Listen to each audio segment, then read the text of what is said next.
Welcome to the Greatness Garage Podcast, the place where small businesses get big answers. I'm your host, Brad Borkus, founder of Epitome Coaching and Consulting, and this is the Greatness Garage. Welcome, everyone, back to the garage. We're so happy to have you. I've got Chris Hawley here, the owner of Craftwell Architecture from Fargo, North Dakota. Amazing guy, great insights. And Chris, we're so thankful to have you here. Well, I'm happy to be here. Thanks for having me. Yeah, go ahead and tell the garage a little bit about yourself. Yeah, so my name is Chris Hawley. I am the founding principal of Craftwell Architecture and Construction. We're a 22-person design build firm based out of Fargo, North Dakota. I would put us in the bucket of a regional firm that kind of spans multi-states. Home base is always Fargo, but doing projects kind of all over the upper Midwest from a construction perspective. And then on the design front, the architecture piece of what we do, we're kind of all over the country right now and doing a number of different size projects, different scale. I would say the thing that we hang our hat on is that we're a boutique firm. So like we don't do a lot of monster state government work. We don't do schools. We do a lot of private development. So whether that's a beautiful single family home or a small business or a multifamily kind of mixed use project or a restaurant, that's kind of our little bucket. I would say our focus is sort of experience based. So it's not just about providing a box for people to use. It's kind of providing an environment. And I would say, our name kind of feeds into that a little bit. It's more about the kind of delicate nature of building buildings and building the built environment. And that's our focus. That's cool.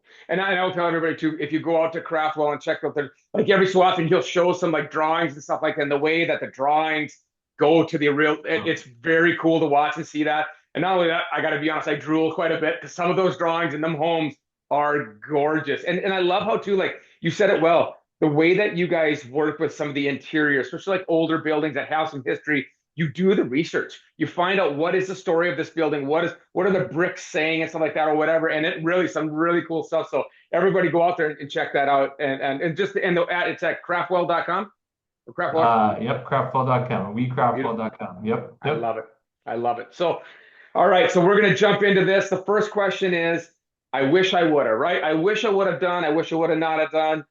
It's just a fun one where we can always kind of share the reflections and the lessons and the scars that we have. So though you all the rest of you in the garage don't have to have quite so many of them, or you can maybe learn from something here. So Chris, take it away.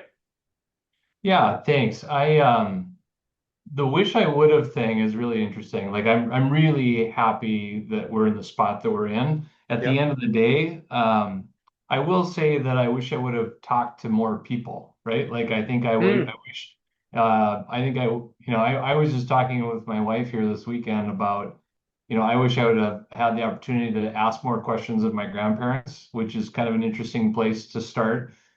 In addition to that, I wish I had the opportunity and maybe a platform to ask more questions of those who came before me, whether that was grandparents or another professional who maybe took a similar path.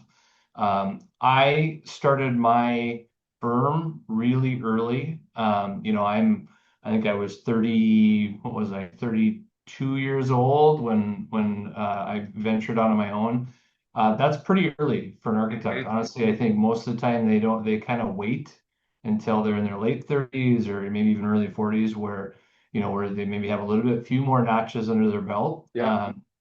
And part of that was necessitated, and I had kind of grown, and I had worked really hard to get to that spot, and I was very eager, and that was great. I was a little naive, I think, to understand kind of what the fallout of owning a business is all about, and understanding how, and I think our business is really unique. Architecture businesses are really unique. You're sort of trying to sell.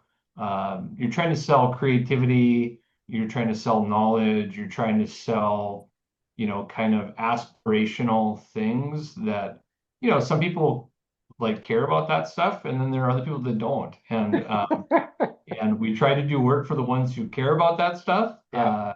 But I mean, I think that's an interesting thing. I had some really great mentors along the way. Yeah. I think maybe even some of them were didn't really know the full picture of what it meant to, maybe take a boutique firm to the next level. Yeah. And I think, one of the things that I maybe stumbled upon later in life was a few folks that maybe helped me understand what the next step is. And so I've kind of implemented this like kind of pay it forward attitude. So like I Yeah. always look Cool. for the guy Yep. who's one step ahead of me, and we're friends. Yep. And then the idea is that I pass that along to the next person in line. And that's been a thing for me. I'm heavily involved in the NDSU kind of network, and Yep. there's these, NDSU is this great place where there's incredible architects all over the world. It's sort of this little secret, and some of them I get to tap on the shoulder and say, "Hey, we're a growing firm. We're doing this kind of work. I see that you are 40 years ahead of me. Hmm. What? Tell me a little bit about between now and then, what happened." And I think that's the kind of stuff I'm just starting to do now, Yep. and I think I wish I would have done it. I wish I would have done more of that sooner and asked more questions earlier. So, so I love this, and this is the part for the greatness garages that you're going to get, that this is where kind of some of the magic shows up. So a lot of times, if we knew then what we knew now, right? What do you think back then? Because you all might be in the same spot, right? So what do you think held you back from asking those questions, from reaching out, from doing those things to leverage that immense amount of wealth of knowledge that had gone before you? I mean, I just don't think I knew enough, and I don't know that I just did not Yep. have enough experience. And so that's the catch 22 here, right? Is like Hmm. you Hmm. need enough experience to understand what questions to ask. Yeah. But, I mean, at some point, like if you're experienced, you kind of know what you're doing, right? And so Yep. like, there is this sort of like sink or swim, throw you off the end of the dock, and you're either willing to fight for it or not. There have been a number of moments in my career where I've not wanted to, continue on. Hmm. Like I mean, Hmm. many times. Like Yep. I have one story that I tell a lot, and I think it's actually the birth of the firm in a lot of ways, which is this is my first this is my first 3 months of practice on my own. I have my own business, working out of my house. Yep. And I had a really big project that was kind of a big deal. It was a pretty large commission for a client that probably opened some doors that are bigger and wider than most doors. And so I remember working my tail off all day long, trying to run a business, trying to kind of keep things afloat. And then I got home at like 8 o'clock that night, knew that I had a meeting the next day with this client, and I had to produce. So in addition to running the business, I actually had to be the architect. Right. And so at 8 o'clock at night, I'm drawing from 8 o'clock at night until 8 o'clock the next morning for 12 hours straight in preparation for that meeting. And I remember saying to myself at like 2 o'clock in the morning, like, this is crazy. Yeah. Maybe you should reschedule this meeting. Maybe you should think about like what kind of practice and what kind of life you want to live. And I pushed through. I got ready for that meeting, and in some ways, like in one of the most published projects of the firm's kind of career and life. Hmm. And had I not done that, that particular person could have moved on, could Yep. have hired somebody else. We could have not grown from there, Yep. and I could still be working from my house. And you fast forward 14 years later, we're a 22-person firm. We're doing projects all over. I mean, like I think about that moment all the time where it's like, do you want to quit or do you want to fight? Yeah. And that little fight thing, that's kind of the thing. And I've had a lot of moments like that. Yep. And I just kind of go, well, let's fight for a while, and then maybe I get to take a break. Yep. Maybe I get to take a nap the next day. And I did, Yep. and I did that for probably 4 years. I did a lot of all-nighters. I did a lot of Yeah. that. And I honestly worked, I remember telling myself, like, I'm going to work my tail off and save enough money so that I can hire somebody to help me. Yeah. And that somebody is now my partner, and he's an That's owner in awesome. the firm, and he's my first hire, and Nice I'm job. I'm kind of proud of that. Right? I'm I was really gonna. proud of that. This hiring thing's easy, right? Right. So Um, you know what I love about that too is that God, do we all struggle with that? Like, am I giving too much? Am I like, we look for balance and all this struggle that we challenge, and when is too much and when's it not enough? And do I give up right before the next? And it's really difficult. And I think for us um to bring some humanity to that struggle and just say, yeah, it's okay. And again, we don't all, every situation has a little bit of its own nuances, and you kind of got to evaluate for yourself. But there's got to be this, if you want to make it through, there's got to be this underlying commitment to going a little farther than makes sense.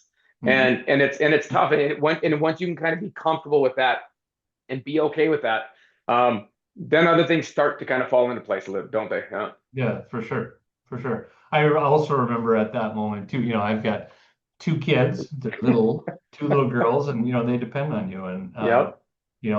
my wife had a lot more money than I did at that moment in my life, and she bet on me. I had a couple years worth of work at that point, but Yep. she gave me $10,000 That's good. 14 years ago, basically, to start this thing, to say, hey, when you run out of that, I don't know that we got a lot after that. And Yep. so, I mean, maybe the best ROI and that in our family's history for sure. Yeah. But like that was, and I felt like a responsibility to all of those folks to do that. So Yeah, well, and what I love about this too, and you may have heard this said, but like a lot of is, your spouse is the number one choice you'll make in mhm, life, right? mhm, And I think not only just it's cool to hear you be able to look back and really have some appreciation for that that faith that they have in your crazy ideas to go do what and to take what kind mhm. of risk, right? And that beautiful faith that exists there. And I think for the greatest garagers, take a pause and look around for the people that are believing in you right now, and just give them extra thanks along the way. Because sometimes we wait, it takes a while and we kind of forget, like, oh, we've been so focused on building. Stop, pause, and think around, because there's a lot of people around that do that, aren't there? Yeah. Yeah, I mean, I'm really fortunate. I went, so I graduated from NDSU, went to Minneapolis, and I thought I was going to chase the big dream of a big firm. Yeah. And worked for a 240 person firm based out of Minneapolis in California. And I thought, man, this is exactly where I want to be. What I found out that it was the absolute opposite of what I really Mm, wanted in life. And I was always kind of like small. At the end of the day, what I found out is that I wanted to be part of a, small thing that was doing great things instead of a big thing where, you just kind of got lost. yeah. So I got lost there for a little while before I Can came you back. remember the moment when it slapped you and went, whoa, whoa, this isn't right? Like, Well, it was pretty immediate, and honestly, it was a hard. I worked there for a very brief period of time, and I could see that the ending wasn't that great. yeah. Like I was like, okay, fast forward 2 years from now, 4 years from now, I don't think I can do this. And Mhm. I was given an opportunity to come back to North Dakota and work for some folks that I had known and done some work for previously, and it's the greatest decision I've ever made is to move back to Fargo. And to be honest, like had I not done that, we would not have the success that we have today. Like I think it's interesting. I had a small group of people that supported kind of who I was, what I was doing, and they just kept investing more and more and more in me. And eventually, I mean, it's that's where the growth happened. Yeah. It was never really about chasing money. It was really about chasing folks that really cared for you and wanted to see you succeed. And I mean, when people give you those opportunities, you kind of gotta wake up Yeah. and realize that those are the opportunities that are Yep. important to grab hold of. And I was fortunate. I think, I mean, a lot of my friends, like so. 4 years later, there was a recession, and a lot of Yeah. my architecture friends in Minneapolis were looking for jobs and have never come back to the profession. And here I am, very fortunate to have a firm that's had a lot of success. And Yeah.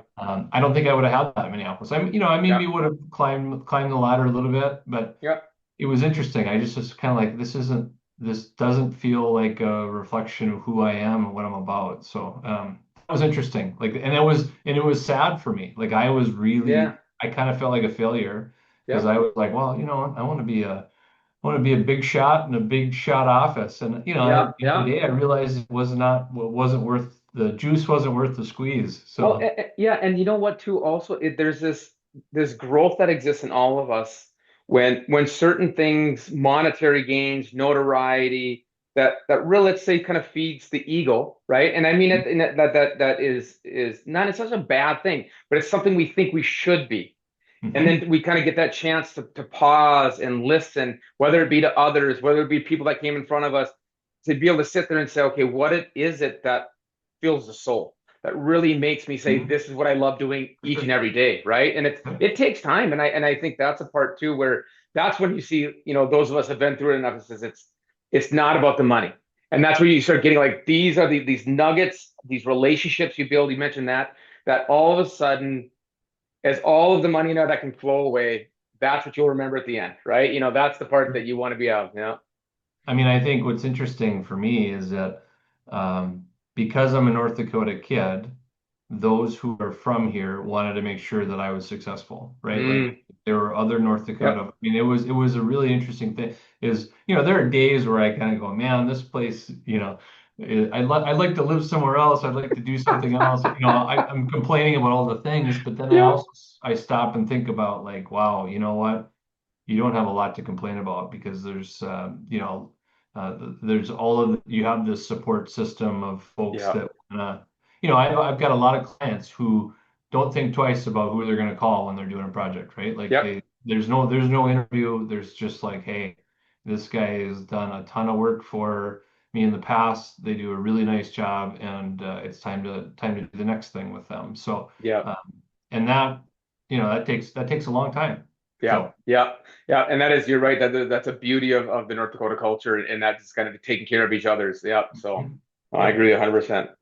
That's awesome. So the next one, I love this. When we created this segment, it was just a joy for me to do this because the stories I'd heard in all my coaching and advising and consulting and stuff like that, there's just amazing stories, and it makes you chuckle, right? So, Chris, am so excited to hear what your version is. You guys aren't gonna believe this. Take it away. You aren't going to believe this. Well, I think I touched a little bit on it. Like I think about the evolution of things, right? And there are the moments where you kind of go, you're going to go, this is either going to be successful or this is not going to be Hmm. successful. Hmm. And I remember making the leap, leaving a firm that I had worked for a long period of time. My wife borrowing me the $10,000. I think that is definitely one moment. I also think about the idea of going from that one person to four people, and then from four people to the big leap that we're at today. I remember, I mean, there's this kind of delayed gratification relative to all of this, where I was willing to, barely pay myself for a Yeah. while. And I would, and the thing that's really interesting to me, I think, is that I was willing, and I still think this way, and this is 14 years later. Hmm. I save, and this is just a different approach to like money maybe than Sure. other business owners. I I've kind of got to a point where it's not really about how much I can make or how much I can spend on whatever or do whatever. And I think about how I can use resources to make everybody's life easier, right? Hmm. Like, and it's just it's a mindset. And I was working really hard so that I could buy my time back. Yeah.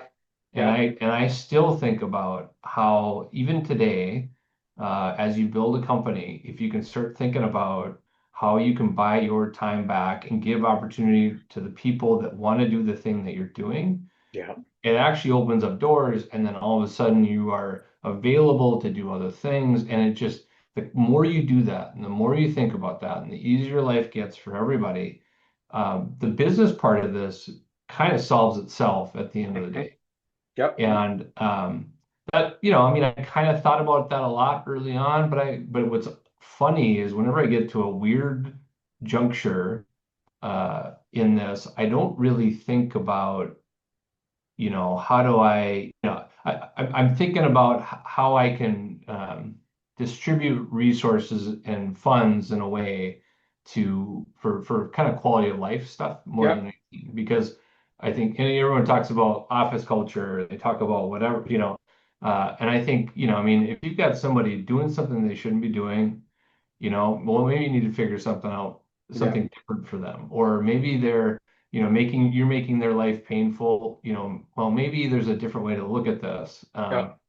I mean, that's kind of how I think about a lot of it. And what's funny is that those are tough moments because it's like, well, I don't really, like, really, do I have to do that? But what Mhm. happens Mhm. is that those things pay you back, Yeah. tenfold.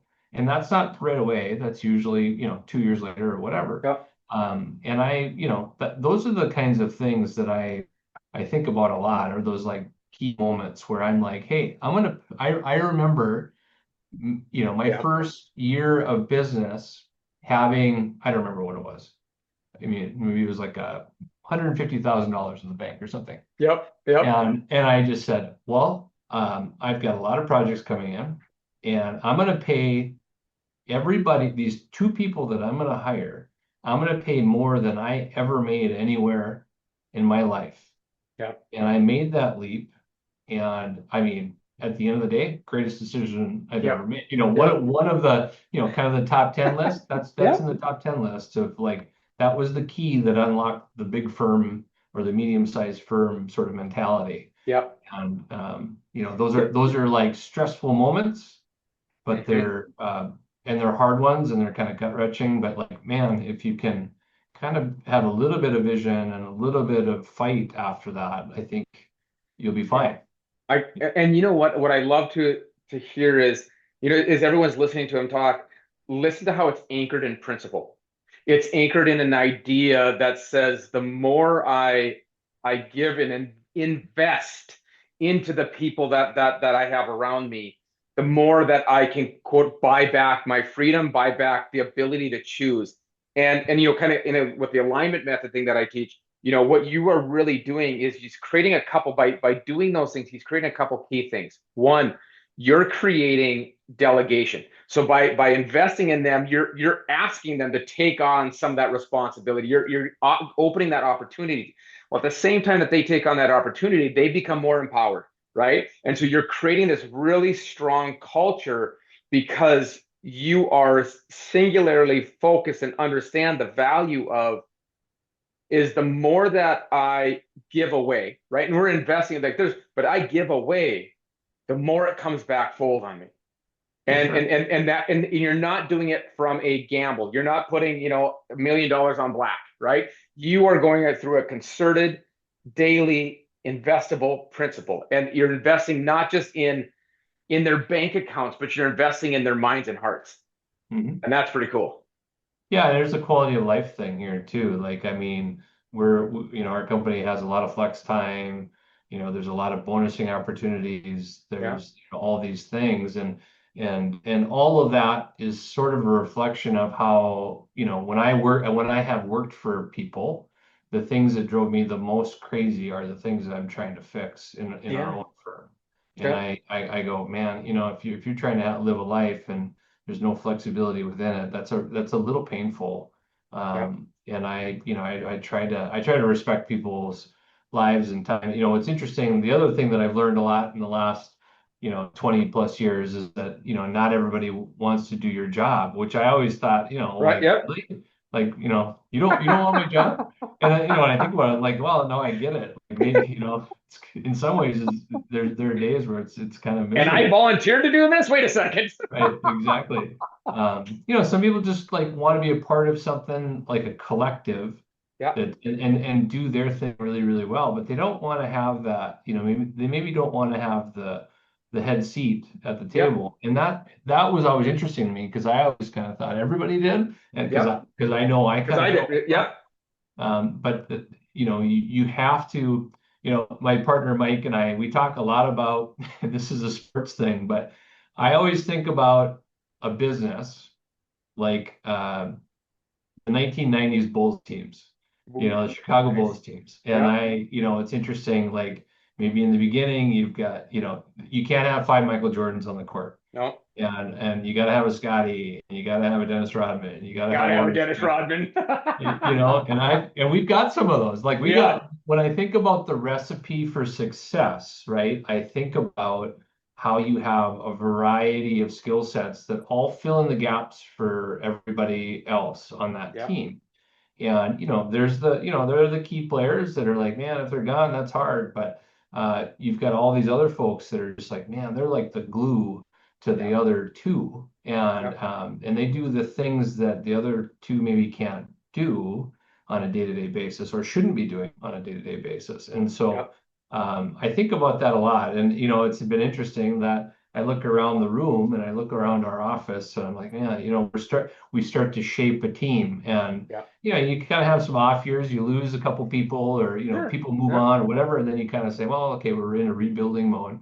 Um, what's interesting now for me though is like I've kind of gone from I like to pretend like I'm not a player anymore but I still draw like crazy and I still do a lot of design work, but yeah, I have moved.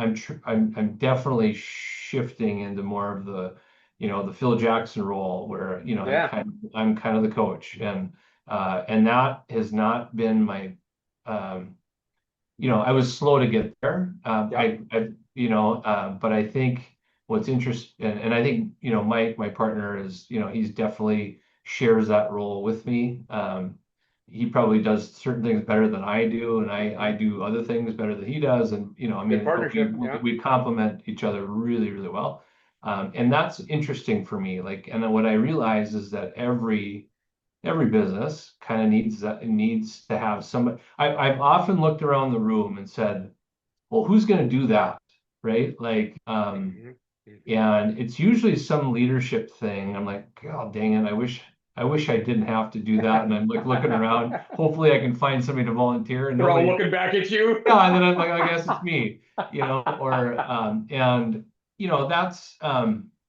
that's part of this that I don't think anybody really ever understands fully until they're in that seat. Yeah, And there's a lot of moments where it's like, man, I've got to deal with all of this stuff because otherwise it's just not going to get done. And there's and some of those things can fester, right? Like they can turn into something yeah. terrible over time. And so we try to be proactive as we can. I don't really let things sit for very long. So Yeah, and it is. It's tough. Like when you're looking through it, and they're saying, "I'm not afraid of the things I know. I'm not afraid of the things I don't know. I'm actually afraid of the things I don't know. I don't know." And we said that's what keeps us up at night, right? Is like, for what sure. am I missing? What is the thing that might be showing up or might be going on, or even to sometimes working with the beautiful humans inside our organizations and their unique floral of personalities and interwovenness, and trying to go on, okay, how do I get this conflict or whatever this to Mhm. work out so that it's professionally beneficial, even if it's not, they don't go and hang out outside of work. How do we get this to have a place where it can fruit for all of us? Yeah, so Yeah, I mean that's the thing that nobody tells you is that, regardless of what business you're in the HR business. You absolutely know, right. Yep. it's just the way that it is. And we're in a really fussy industry service based Yep. thing where like every hour we spend, should be Yep. billable, if Yep. in concept. And what you're doing should be of value to the person that you're serving. Yep. And that's a tricky thing. And that's a very sensitive thing. That also assumes that when you're doing your thing, you're really good at it, and other people see the value in it. Yeah. Uh, and so Yeah. that's been an interesting, sort of, I could probably write a book just about that. Yeah. Mhm. The value of creating value. Absolutely. Mhm. Because it's you look at that, and even in when people grow in coaching stuff like that too, and you see that where if you can't create that value in that one insight and that ability to be there and see what others don't, you're gonna have to spend the time offline on your own dime to be able to do that, to catch that up, Yep. or yeah, and what a unique way to look at that from a productivity and from a value creation standpoint. So hmm. Well, I'm really fortunate. When I came back from Minneapolis, the reason I ultimately came back from Minneapolis is I was asked to do a tree house Mm-hmm. for a family that does some really cool projects. And the irony of that is, like, I actually, you're a young knucklehead. You think you know everything because you just graduated from architecture school. Yep. But the reality is you're just beginning. Yep. And the experience, like, I was very fortunate where I got to kind of hone my skills, sharpen my knife, for 2.5 years for this family doing a project that is really incredible. Like, I mean, we're talking storybook kind of stuff. Yes. And at the end of the day, you could see the completion of, you could see the A to Z of a Yep. project, and you could see what it meant to do something for a client, and the back and forth collaborative nature of what that is like, I mean, that experience is extremely valuable because then it shapes how you treat people for the rest of your Yeah. life. And so I'm really fortunate. Like, I built I don't know if back from where we're from, I built a Mm-hmm. cabin for my mom Yep. when I was in architecture school for $40,000 on rice. And that little project. What's interesting to me is, like, we're doing $60 million projects right now, like, kind of all over the place. But Ah. what's interesting is that the start of this Yeah. started with $40,000 cabins Yep. and tree houses and little And the projects, same concepts, I'm guaranteed, yeah, right? Are still, yeah. all the same. Oh, that's so Yep. cool. Yeah, so it's the scale of doing good work. It Hmm. doesn't really matter. Yep. And so I just think it's so interesting. Everyone's like, well, this is just a little project. Little projects can be just as good as, if not better than, the big projects. So Exactly, right. Understand that the texture to it. Yeah, that's very cool. yeah. So the last segment that we have is intentional language. And this can be a quote, this can be, words of wisdom that you tend to live by. This can be a mantra. This can kind of be, something you have poster on the wall, hang in there with a cat, what are what is the aligned language that you use to kind of guide you and run your business?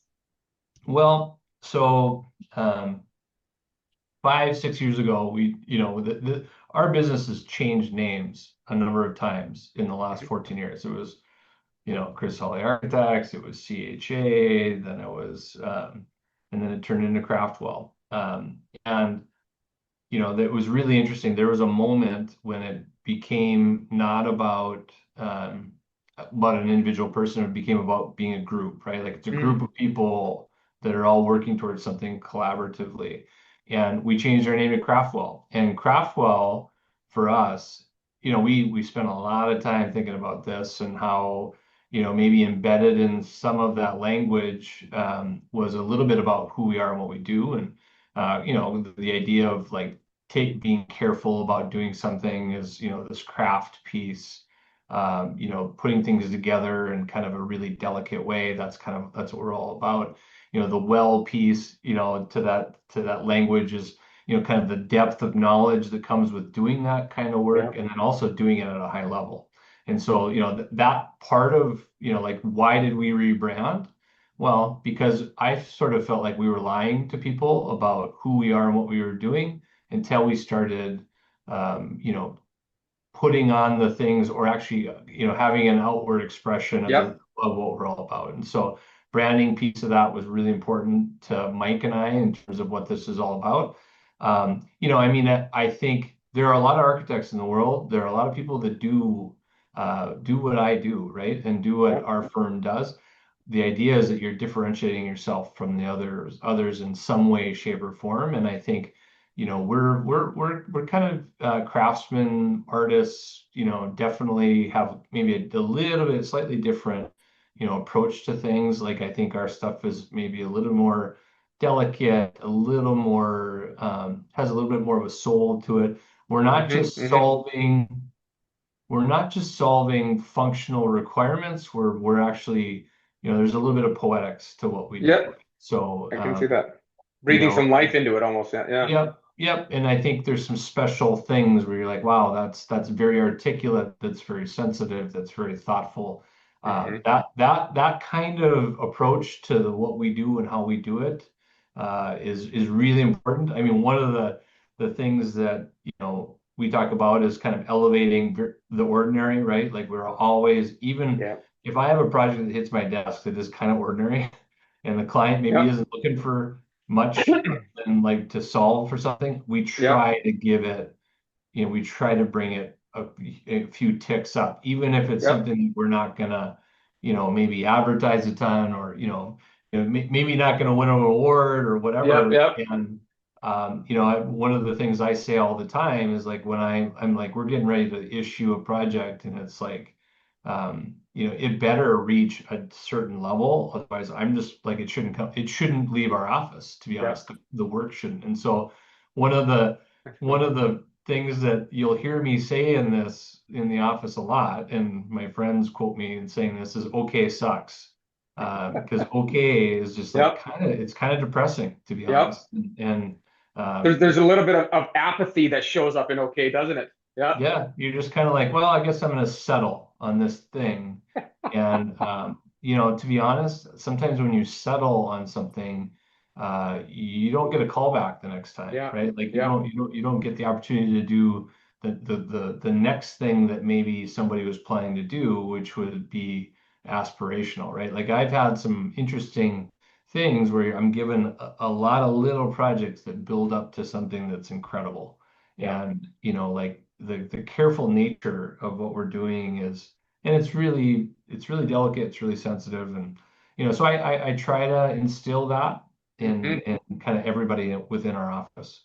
What I love that I'm hearing here is your your thought of your branding and the language that goes within to it is also then the way that you are able to express and model who it is you want to be and who you expect your people to be and what you expect your firm to be. That goes back into the name title of the firm, that comes back into the people, that says you are we are Craftwell type of thing, where each of those understandings. And I love the which makes sense in a very articulate firm, that you're able to articulate, to be able to kind of define that nuance that shows up for everybody. This is how we are, and this is who we are. So that's pretty cool. Hmm. I mean, we've known each other a long time. We're recovering Presbyterians, and Right? I mean, we've known each other since grade school. But I think one of the things that I think about a lot, and going back to what I said about getting the opportunity to talk to my grandparents more, Mm, especially now that I'm older and think about all these things, is I think about my grandma, I think about my mom, and my mom is an upholsterer, she's a furniture maker, she's like, I mean, we come from a craft background. yeah. And I just remember like her tearing apart things that were done just fine because she Hmm. wasn't proud of what she was doing, or she Yeah. did not feel like she did her best job. And I think about that all the time. And I had like, our family, we used to make our own clothes, Yeah. and it Yeah. was kind of a badge of honor in our family to say, hey, we're craftspeople that care about what we're making for others. And Yeah. I think it's so interesting to think back about being a little kid and not registering 100% at that moment, but then you come full circle 30 plus years later and you're like, wow, that's exactly what Yeah. I'm doing every Well, day. and you know what I love about that is it just so much echoes the saying that says your kids may not listen to what you say, but they will do what you do.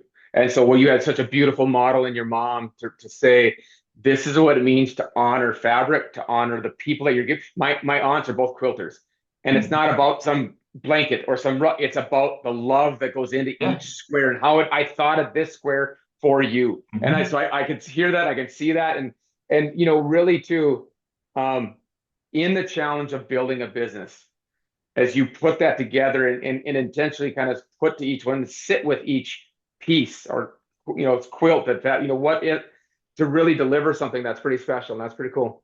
Yeah. I mean, it's interesting. You're shaped in so many different ways that you just had no idea that we're going to Yeah. have a really big impact in your life. And I've been really fortunate. My partner Mike, his family I think has a similar sensitivity to like things they own, the things they buy, the things they make. And I mean, for them, it's like food, right? Like, Yeah. the really well made food with, and ingredients and all of those things. I mean, they think about that in the exact same way that we think about architecture, and then my mom thinks about making things out of fabric. And that's an artist kind of Yep. embedded, into the kind of an ordinary functional thing that everybody needs. Like, everybody needs Yeah. shelter, but how do you elevate shelter to the next level? And I mean, that's really our job. Yeah. And I think just the way that you see beyond the initial space of it, right? Like you see what's in it, like what it means to, this is where that family will share some of their best moments of their life. And like, what a cool thing for you to be able to do to get that place and they go, oh my God, if it wasn't created in this way, if it didn't feel this warmth, if it didn't feel like home in this way or whatever, that's pretty cool, man. That's Yeah, pretty I mean, cool. you're bottling up an experience, and you're bottling up memories for Yeah. families.